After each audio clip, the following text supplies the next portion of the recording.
अस्सलाम वालेकुम students, I am Tauqeer Abbas, your computer science teacher. आज हम क्लास 10th चैप्टर 2 जो कि हमारा लेक्चर सेकंड है डिस्कस कर रहे हैं। उससे पहले हमने प्रिंट एफ जो कि आउटपुट फंक्शन था उसके बारे में हमने according to C language discuss किया था पिछले लेक्चर में।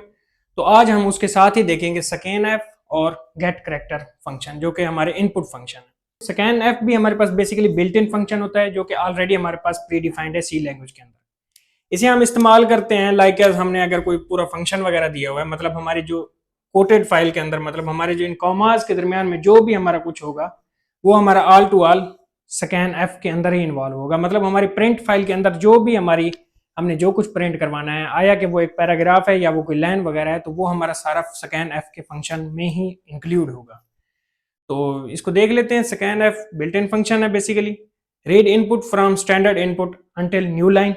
बेसिकली वही बात है कि हमने अगर कोई पूरी लाइन देनी है या हमने कोई एक नॉर्मल सा वर्ड वगैरह इनपुट करवाना है या हमने इंटर करना है आफ्टर आउटपुट, तो वो हमें इंक्लूड होगा स्कैन एफ से। It reads data according to the format specifier. Basically इसके अंदर भी हम जो हमने 3 स्पेसिफायर्स पढ़े हैं, इंटीजर्स, करैक्टर और फ्लोट में, %c, %d और %f। तो फॉर्मेट स्पेसिफायर्स को ही हमने फॉलो करके इसको ही देखना है। एग्जाम्पल है कि हमारे पास स्टैंडर्ड मेन फंक्शन है, इंटीजर हमने नंबर दिया है, मतलब इसकी हमने कोई स्पेस वगैरह एम्प्टी छोड़ दिया, मतलब ये हमने इनपुट के बाद ही, मतलब ये यूजर की रिक्वायरमेंट पर है कि उसने कौन सा नंबर ऐड करना है अपने according to result, marks, grade वगैरह, उसके अंदर वो ऐड करेगा। लाइक एज प्रिंट एफ हमने नंबर वगैरह इंक्लूड करवा दिए हैं कि 0 से 10 तक हमारे पास कोई ना कोई नंबर बंदा इंटर करवा सकता है। फॉर एग्जाम्पल जैसे कि लाइक एज हमारे पास कैलकुलेटर की एग्जाम्पल है, उसके पीछे भी मतलब एक कोई बिल्ट इन फंक्शन है, मतलब उसके पीछे कोई लैंग्वेज वगैरह हुई पड़ी है कि आगे से बंदा उसके ऊपर जो भी टास्क परफॉर्म कर रहा है उसके बाद उसे जो आउटपुट मिल रहा है तो वो उसे एक स्पेसिफिक नंबर दिए हुए हैं कि भाई यहाँ तक उसकी रेंज है तो वो वहां तक हमें एक आउटपुट दे सकता है। तो ऐसी एग्जाम्पल है स्कैन एफ की कि लाइक एज कोई टीचर है, रिजल्ट वगैरह उसने एडिट करना होता है, या भी कोई हमारे पास कोई पोर्टल है जहां पर हमने रिजल्ट वगैरह एडिट करवा के बच्चों को पेश करना है। तो मतलब पीछे से हमारे पास एक प्रोग्राम वगैरह हुआ है, उसके बाद हमने जी टीचर ने को ऐड करने, भी कोई स्टूडेंट्स के मार्क इतने हैं, किसी के इतने हैं, तो वो सारा कुछ टीचर के अपने ऊपर ही होता है, मतलब वो एडिट कर सकता है। मतलब ये है स्कैन एफ में फंक्शन, मतलब ये हम स्कैन एफ में ही कर सकते हैं। उसके साथ हमारे पास आउटपुट है भी।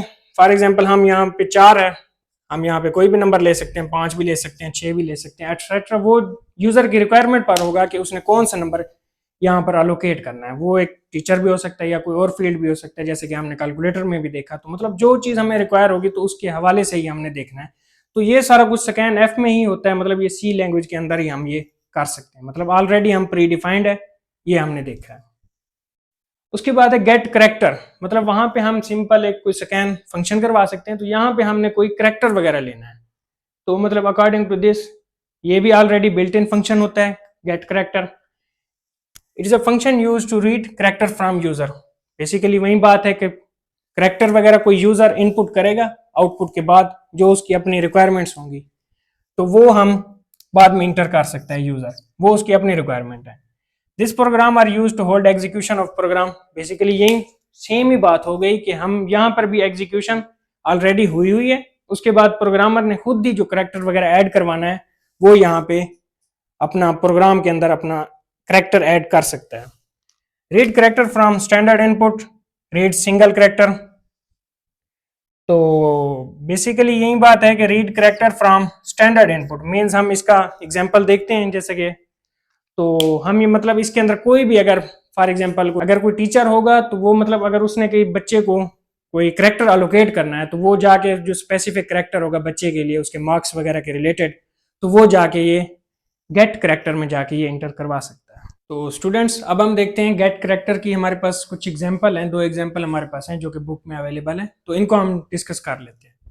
जैसे कि ये हमारे पास इंक्लूड स्टैंडर्ड हेडर फाइल है, उसके बाद include console input output dot header file, ये हम गेट करैक्टर में लाजमी ही ऐड करेंगे। इसके अलावा अगर हमने ये ऐड नहीं की हुई तो हमें एरर, कंपाइलर हमें एरर जनरेट करके दे सकता है, तो ये हमने लाजमी ऐड करनी है। उसके बाद है वॉइड मेन फंक्शन हो गया। उसके बाद प्रिंट एफ हमने कोई भी फॉर एग्जांपल इंटर एनी की टू एग्जिस्ट, फॉर एग्जांपल हम कोई ए लेटर कहते हैं भी, हमें